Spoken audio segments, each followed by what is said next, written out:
Climate change is a fact. And when our children's children look us in the eye and ask if we did all we could to leave them a safer, more stable world with new sources of energy, I want us to be able to say, yes, we did. The impact for climate change in Vanuatu is going to be cross-cutting.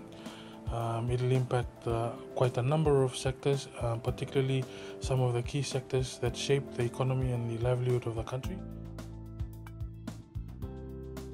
The Vanuatu Globe was a project we did with the CRC for Spatial Information, and it was part of a broader project that we did for the islands and people of the Pacific Islands to help them with dealing with the effects of climate change and sea level rise. And the Vanuatu Globe project was delivered to allow the people of Vanuatu to get access to that rich information that was collected as part of that project.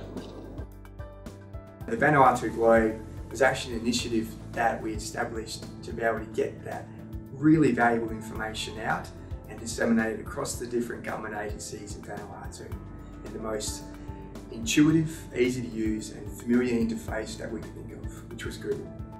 Through the National Advisory Board and the Government of Vanuatu, we have agreed to make the LiDAR data for Vanuatu available through Google, which widens the audience that usually has access to such high-resolution data. So we were very focused on long-term sustainability of the project and the ability for the different government departments to really leverage the data. And that's where Google came into it.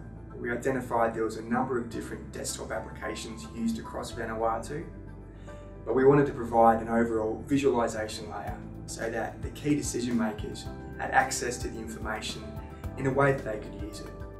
NGOs is a really highly motivated unit, a really highly motivated team. I think it comes from the top down. I think Paul Farrell has been really involved in this project, and the energy shown by Matt and Nathan that have been involved with this, as well as Jason and Jack, who did part of the training as well, has been exceptional. We were lucky enough to have this project highlighted as part of some White House announcements around global initiatives for climate change. And the power of having this project highlighted and showcased on the world stage makes me incredibly proud about the work that NGIS does, but also incredibly proud about the project team who's delivered such fantastic outcomes for the people of the Pacific Islands. There's a lot of locations. Vanuatu is the first example of this. Their government was great on getting on board with open data. But look, Queensland Government, New South Wales, Victoria are all over open data policies. It's not unusual now to go through open data policies. The timing is perfect with the technology now through Google and other sorts of tools, making a lot of functionality and analysis available. It is going to help change the way mapping is done to inform decision making.